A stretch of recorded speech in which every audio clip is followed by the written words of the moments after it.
Hello friends, मैं हूं सन्मय प्रकाश और आप देख रहे हैं यूट्यूब चैनल सरकारी जॉब न्यूज़। ये 20 अक्टूबर 2020 के इंपॉर्टेंट करंट अफेयर्स क्वेश्चंस है। पीडीएफ अवेलेबल है विद नोट्स, एमसीक्यू है, फ्री में इस वीडियो के डिस्क्रिप्शन में मिल जाएगा, या आप इसे वीडियो खत्म होने से ठीक पहले मेरे बगल में जो डाउनलोड का लिंक आता है वहाँ से ले सकते हैं। शुरू करते हैं। बहुत इंपॉर्टेंट क्वेश्चन है। उससे पहले एक रिक्वेस्ट कि अगर आपने अब तक इस चैनल को सब्सक्राइब नहीं किया ज़रूर करिएगा, साथ में बेल आइकन दबाना मत भूलिएगा ताकि नोटिफिकेशन आपको वक्त पे मिल सके। पहला क्वेश्चन है, इंडियन आर्मी ने एलएसी पर यानी लाइन ऑफ एक्चुअल कंट्रोल पर चीनी सोल्जर को किस जगह हिरासत में लिया? एलएसी पर किस जगह पर? आंसर होगा डेमचौक। एक सोल्जर को हिरासत में लिया गया है, वो इंडियन एरिया में आ गया था। देखिए, महीनों से इंडिया और चाइना के जो सोल्जर्स हैं उनके बीच में, सेना के बीच में स्टैंड ऑफ चल रहा है। तो हालांकि इंडिया ने कहा है कि इंक्वायरी कर रहे हैं, पूछताछ कर रहे हैं, उसके बाद उसको लौटा देंगे। तो किस जगह पर चीनी सोल्जर को पकड़ा गया मैं आपको दिखाता हूँ। आप मैप देख रहे हैं, तो इसमें जो रेड कलर का जो निशान है, लाइन है, वो लाइन ऑफ एक्चुअल कंट्रोल है यानी LAC। ओके, और इसमें जो जगह ब्लिंक कर रहा है वो है डेमचौक। ओके, तो तमाम इलाके इंपॉर्टेंट हैं, उनमें एक डेमचौक है। तो यहीं पर पीपल्स लिबरेशन आर्मी का जो सोल्जर है वो मिला पर वहाँ पर। और हालांकि यहाँ पर जो बॉर्डर है उसका डिमार्केशन नहीं कि एक्चुअल यहाँ से आपका और यहाँ से मेरा, ऐसा नहीं है। इसलिए माना जा रहा है कि हो सकता है वो गलती से इंडिया में आ गया हो। पद क्या है? कारपोरल पद है, वांग ये लांग उसका नाम है। हालांकि उसके पास कुछ डॉक्यूमेंट मिले हैं और उसकी पूछताछ चल रही है, और वो सर्दी से कांप रहा था जब उसको वो मिला तब। फिर इंडियन आर्मी ने उसको मेडिकल हेल्प दी, ऑक्सीजन दिया, क्योंकि वहाँ पर अभी सर्दी होने लगी है काफ़ी अच्छी स्थिति में। ओके, और ऑक्सीजन की कमी तो है ही, बहुत ऊंचाई पर वो जगह। तो ये बात है। ओके, और आपको बता दूं कि उसको वापस किया जाए जो अगली जो मिलिट्री टॉक होगी वो उस दौरान। अभी तक 7 मिलिट्री टॉक हो चुकी है, और 7वीं मिलिट्री टॉक अभी हाल ही में हुई थी 13 अक्टूबर को, 7th टॉक थी। हालांकि इसमें भी कोई समझौता नहीं हो पाया था दोनों सेनाओं के पीछे हटने का, या फिर वहाँ पर क्या तनातनी जो कम हो उसको लेकर। देखिए क्या है, थोड़ा शॉर्ट में बता दूं आपको। इंडिया की ये डिमांड है कि अप्रैल की स्थिति में जो आर्मी थी इंडिया की और चाइना की, तो वहाँ पर वो आ जाए। ओके, चाइनीज़ आर्मी जो आगे बढ़ चुकी है वो पीछे चली जाए। इस पर चीन तैयार नहीं हो रहा है। चीन का ये कहना है कि इंडियन आर्मी पेंगोंग सी लेक के साउथ में जो कुछ हिस्से में है वहाँ वो खाली करे, तब वो पीछे हटेगा। इस तरह की बात हो रही है। तो अभी बातचीत चल रही है और 8वें राउंड की बातचीत होगी, और उसी दौरान इस सोल्जर को वापस किया जाएगा। अगला क्वेश्चन, चीन से टेंशन के बीच में भारत ने नवंबर में होने वाले मालाबार युद्धाभ्यास में अमेरिका, जापान के अलावा किस देश को शामिल किया है? देखिए, पहले से इंडिया, अमेरिका और जापान, इन तीनों की जो नौसेना है, नेवी है, वो मालाबार युद्धाभ्यास करती थी, लेकिन अब चौथे को भी शामिल किया गया। पहले 3 कर रहे थे, अब चौथा भी शामिल हो गया। कौन है?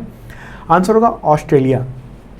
ओके, तो पहली बार एक तरह से कहें क्वाड के जो सभी मेंबर हैं वो सभी सदस्य एक साथ युद्धाभ्यास करेंगे, उसका नाम होगा मालाबार। तो सवाल उठता है, क्वाड क्या है? मुझे लगता है आपको पता होगा क्योंकि मैं कई बार बता चुका हूँ। फुल फॉर्म होता है क्वाड का क्वाड्रिलेटरल सिक्योरिटी डायलॉग, और इसमें जापान, ऑस्ट्रेलिया, भारत और USA, अमेरिका, उसके बीच में ये बहुपक्षीय एक समूह है इन चारों देशों का, उसका नाम क्वाड है। ओके, तो क्वाड की अभी हाल ही में मीटिंग हुई थी जापान में, टोक्यो में, और उसके बाद ये हुआ कि भारत अब मालाबार युद्धाभ्यास में उसको भी शामिल कर रहा है। भारतीय जो रक्षा मंत्रालय ने उसने ये कहा है कि भारतीय समुद्री सुरक्षा क्षेत्र में दूसरे देशों के साथ सहयोग बढ़ाना चाहता है, मतलब भारत, और ऑस्ट्रेलिया के साथ रक्षा सहयोग में वृद्धि को देखते हुए ऑस्ट्रेलिया को भी इसमें शामिल कर दिया गया मालाबार युद्धाभ्यास में। ओके, तो क्या है ये मालाबार नेवल एक्सरसाइज? देखिए, इसको सबसे पहले 1992 में इंडिया और अमेरिका के बीच में शुरू किया गया था मालाबार युद्धाभ्यास। इसके बाद 2015 में जापान इसमें शामिल हुआ इस नेवल एक्सरसाइज में, और अब 2020 में इसमें ऑस्ट्रेलिया भी शामिल हो गया। हालांकि ऑस्ट्रेलिया पिछले 3 साल से इसमें शामिल होने को इच्छुक था, लेकिन अब इसको शामिल किया गया। तो इस तरह से हम लोग देख रहे हैं कि क्वाड ग्रुप जो है वो उसके सभी देश जो हैं वो मालाबार नेवल एक्सरसाइज करेंगे और पहली बार है जब एक साथ सैन्य अभ्यास होगा इन सब का। ओके, और ये जो मालाबार नेवल एक्सरसाइज है वो कहाँ पर होगा, तो आपको बता दूं कि ये बंगाल की खाड़ी में होगा और ये 2 हिस्से में होगा। पहले अभ्यास जो है 3 से 6 नवंबर, फिर 17 से 20 नवंबर के बीच में होने जा रहा है। अच्छा, इससे पहले कहाँ कहाँ पर हुआ था? 2019 में हुआ था जापान के कोस्टल एरिया में। ओके, और उससे पहले फिलीपीन के गुआम में हुआ था 2018 में। तो ये है। ओके, और क्वाड जो है वो एक तरह से देखा जा रहा है उसको एशियाई नेटो के रूप में। नेटो क्या है? नेटो देश जो अमेरिका ने नेटो समूह बनाया था रूस से, एक तरह से यूएसएसआर से उससे मुकाबला करने के लिए। उसमें ये था कि अगर किसी देश के साथ कोई युद्ध करता है नेटो मेंबर कंट्री के साथ, तो ये माना जाएगा कि सभी देशों के साथ युद्ध हो रहा है। तो ये स्थिति है और एक तरफ से ये भी देखा जा रहा है कि एक तरह से एशियाई नेटो के रूप में ये डेवलप हो रहा है क्वाड। और ये खास तौर पे चीन का जो प्रभुत्व है प्रशांत क्षेत्र में, प्रशांत महासागर में, जो वो अपना लगातार बढ़ाता जा रहा है। जैसे साउथ चाइना सी को ही देख रहे हैं, वहाँ ज़बरदस्ती कई सारे कृत्रिम द्वीप बनाकर वो एंटर कर रहा है। तो अमेरिका की ओर से एक कोशिश हुई थी क्वाड बनाने की, जिसमें अमेरिका, जापान, इंडिया और ऑस्ट्रेलिया हो। तो ये एक पैक्ट है और ये एक इम्पॉर्टेंट एक तरह से मैसेज है चाइना को, क्योंकि चाइना जो है अभी हम लोग देख रहे हैं कि सीमा पर यानी LAC पर, लाइन ऑफ एक्चुअल कंट्रोल पर काफ़ी टेंशन कर रहा है। तो ऐसे में ये एक डेवलपमेंट है जो कि आपको जानना चाहिए था। आगे बढ़ते हैं अगला क्वेश्चन। पहली भारतीय महिला कौन है जिसे wild life photographer of the year 2020 पुरस्कार दिया गया? मतलब 2020 में दिया गया, लेकिन wild life photographer of the year पहली बार मिला है। आंसर होगा ऐश्वर्या श्रीधर। ओके, कौन देता है ये अवार्ड? तो ब्रिटिश नेचुरल हिस्ट्री म्यूजियम है लंदन में, तो वो जारी करता है और बहुत प्रतिष्ठित ये अवार्ड है। दुनिया भर से जो फोटोग्राफर्स हैं वो अपनी अपनी प्रविष्टियाँ भेजते हैं, एंट्री भेजते हैं और ऐश्वर्या श्रीधर उनको भी ये अवार्ड मिला है। मतलब कई सारे लोग हैं तो उनमें अलग अलग कैटेगरी में, तो इनको भी अवार्ड मिला है एक कैटेगरी में। 23 ईयर की हैं, मुंबई की रहने वाली हैं और एडल्ट श्रेणी में यानी वयस्क श्रेणी में भारत की ओर से ये प्रतिष्ठित अवार्ड जीतने वाली पहली और सबसे कम उम्र की लड़की भी है। ओके, और ये जो अवार्ड है उसका 56th ये संस्करण है।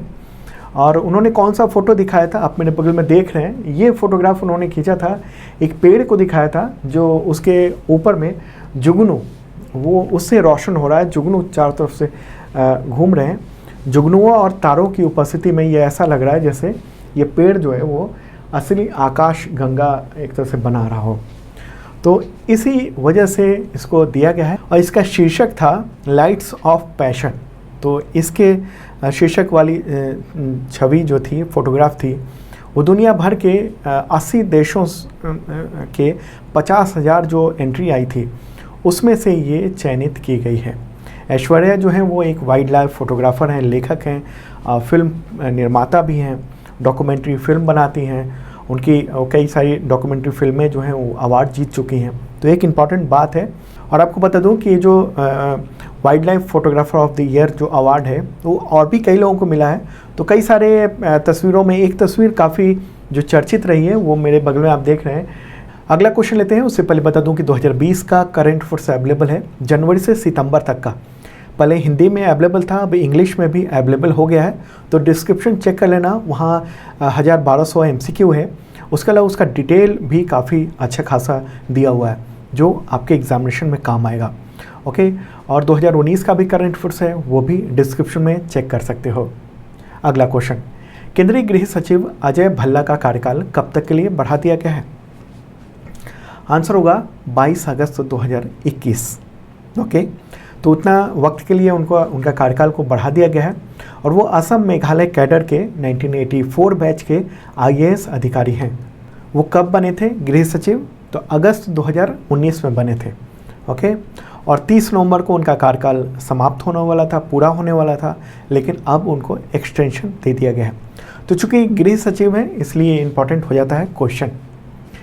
अगला क्वेश्चन, विश्व आर्थिक मंच यानी वर्ल्ड इकोनॉमिक फोरम ने वर्ष 2021 की बैठक दावोस की जगह अब कहाँ आयोजित करने की घोषणा की है? हर साल दावोस में होता था, तो अब नई जगह क्या है? आंसर होगा Lucerne Burgenstock. Okay, Lucerne Burgenstock. तो ये जगह है, स्विट्जरलैंड में है। और कब से कब तक होगी बैठक? 18 से 21 मई 2021 तक होगी, यानी अगले साल। पहले इसका आयोजन जो है जनवरी के लास्ट में होना था दावोस में, लेकिन कोविड-19 की वजह से जो हालात हैं यूरोप में, अमेरिका में और पूरी दुनिया में, तो उसकी वजह से इसका डेट आगे बढ़ा दिया गया है। ओके, और इस बार की थीम क्या है? The great reset. ये थीम है 2021 द ग्रेट रीसेट। मतलब कि कोरोना पेंडेमिक में जो हालात थम गए हैं, तो कैसे रीसेट हो इकोनॉमी, तो उसको लेकर इसमें बातचीत की जाएगी। दुनिया भर के राष्ट्राध्यक्ष और जो इम्पोर्टेंट पर्सन होते हैं वो सब इसमें शामिल होते हैं। ओके, आगे बढ़ते हैं, अगला क्वेश्चन लेते हैं। भारतीय बैंक संघ यानी इंडियन बैंक एसोसिएशन, उसके नए अध्यक्ष कौन हैं? आंसर होगा राजकिरण राय। ओके, कौन है वो? तो यूनियन बैंक ऑफ इंडिया के मैनेजिंग डायरेक्टर और CEO हैं। और उनको कब से कब तक के लिए चेयरमैन बनाया गया है इंडियन बैंक एसोसिएशन का? तो 2020 से 21 तक के लिए। ओके, अभी हाल ही में मीटिंग हुई और उसमें ये फैसला हुआ। और आपको बता दूं कि स्टेट बैंक ऑफ इंडिया के जो चेयरमैन हैं दिनेश कुमार खारा, तो उनको उपाध्यक्ष चुना गया है इंडियन बैंक एसोसिएशन का। ठीक है, अगला क्वेश्चन। दिल्ली एवं जिला क्रिकेट संघ यानी DDCA का नया अध्यक्ष किसे चुना गया है? आंसर होगा रोहन जेटली। कौन है वो? पूर्व केंद्रीय मंत्री अरुण जेटली के बेटे हैं और पेशे से वकील भी हैं खुद। उनको निर्विरोध चुन लिया गया है इस पद के लिए। जिन लोगों ने नॉमिनेशन भरा था उन सब ने वापस ले लिया नाम, तो उनको जो है एक तरह से निर्विरोध चुन लिया गया है। 31 साल के हैं और उनका कार्यकाल DDCA के अध्यक्ष के तौर पर 30 जून 2021 तक रहेगा। अच्छा, उनके पिता अरुण जेटली भी DDCA के अध्यक्ष रह चुके हैं 1999 से लेकर 2013 तक। अगला क्वेश्चन लेते हैं। चीन के साथ जारी सीमा विवाद के बाद अब केंद्र सरकार ने उस देश के किस सामान के आयात पर प्रतिबंध लगा दिया है? आंसर होगा रेफ्रिजरेंट वाले एयर कंडीशनर। ओके, रेफ्रिजरेंट वाले एयर कंडीशनर। जो एयर कंडीशनर होता है घरों में वो भी वही होता है। तो डायरेक्टर जनरल ऑफ ट्रेड उनकी तरफ से 16 अक्टूबर को एक नोटिफिकेशन जारी किया गया है। उसमें कहा गया है कि घरेलू जो मैन्युफैक्चरिंग जो कंपनियां हैं और उद्योग हैं उनको बढ़ावा देने के लिए ऐसा किया गया है। ओके, और आपको बता दूं कि सरकारी आंकड़ों के मुताबिक 2 देश यानी चीन और थाईलैंड से 90% ये एयर कंडीशनर जो है वो आते हैं वहाँ से। अगला क्वेश्चन लेते हैं। विश्व बैंक ने यानी वर्ल्ड बैंक ने कोविड-19 से निपटने में सबसे गरीब देशों की सहायता के लिए कितनी रकम देने की योजना बनाई है? आंसर होगा $25 बिलियन। वर्ल्ड बैंक के अध्यक्ष हैं डेविड मेलपास, तो उन्होंने ये अनाउंसमेंट किया है। $25 मिलियन इमरजेंसी फंड दिया जाएगा, प्रस्ताव रखा। और इसमें बातचीत भी हुई है तमाम G20 देशों के जो फाइनेंस मिनिस्टर हैं उन सब के बीच में, और ये तय हुआ है। ओके, आगे बढ़ते हैं, अगला क्वेश्चन लेते हैं। विश्व सांख्यिकी दिवस यानी वर्ल्ड स्टैटिस्टिक्स डे, ये 20 अक्टूबर 2020 को मनाया जाता है विश्व सांख्यिकी दिवस। तो ये कितने साल के अंतराल पर मनाया जाता है? आंसर होगा 5 साल। मतलब हर 5 साल पर यह दिवस मनाया जाता है। कब? 20 अक्टूबर को। तो इस बार 20 अक्टूबर 2020 को मनाया जा रहा है और अब अगली बार 2025 को मनाया जाएगा। ओके, और ये दिवस संयुक्त राष्ट्र महासभा ने घोषित किया हुआ है। पहली बार ये मनाया गया था 2010 में। उसके बाद यूनाइटेड नेशंस ने एक प्रस्ताव बनाया और फिर 2015 में इसको सेकेंड विश्व सांख्यिकी डे के रूप में मनाया गया और उसके बाद से ये हर 5 साल पर मनाने का फैसला किया गया है। तो इस बार की थीम क्या है 2020 की? Connecting the world with data we can trust. Okay, दुनिया को डेटा से जोड़ना जिस पर हम भरोसा कर सकते हैं। अगला क्वेश्चन लेते हैं, यूनेस्को यानी United Nations Educational Scientific and Cultural Organisation, तो उसमें भारत के अस्थायी प्रतिनिधि मंडल का अगला प्रतिनिधि किसे नियुक्त किया गया है? आंसर होगा विशाल वी शर्मा। ओके, उनको ये जिम्मेदारी दी गई है। अगला क्वेश्चन है, इंटरनेशनल शेफ डे कब मनाया जाता है? इंटरनेशनल शेफ डे आंसर होगा 20 अक्टूबर, आज ही के दिन ये मनाया जाता है। ओके, तो दोस्तों ये था इंपॉर्टेंट करंट अफेयर्स। कैसा लगा ज़रूर बताना। पीडीएफ अवेलेबल हो गया मेरे बगल में, क्लिक कीजिए, डाउनलोड कर लीजिए, या आप डिस्क्रिप्शन से भी डाउनलोड कर सकते हैं, वहाँ और भी पीडीएफ है 2020 के, 2019 के। ओके, और जिन लोगों ने सब्सक्राइब नहीं किया ज़रूर करना, साथ में बेल आइकन दबाना मत भूलना।